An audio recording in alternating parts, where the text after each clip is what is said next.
Our next theorem that let A and B be subsets in a topological space X star. If the set A is a subset of the set B, then prove that the closure of the set A is a subset of the closure of the set B.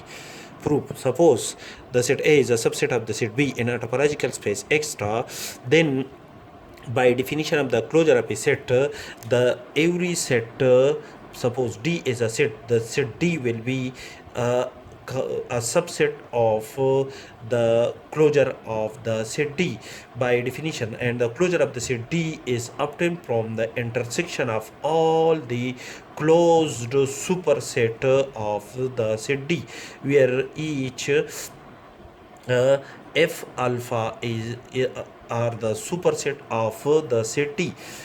Therefore, according to the definition of the closure of a set, the set B is a subset of the closure of the set B.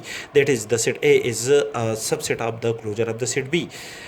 The closure of the set B is a closed superset of the set A. According to this condition, that is, the closure of the set B is a closed superset of the set A. But the closure of the closure of the set A is the smallest closed superset of A. That is, the closure of the set A is the smallest closed superset of the set A in a topological space X star. Therefore, the closure set of the set A is according to this condition is a subset of the closure of the set B.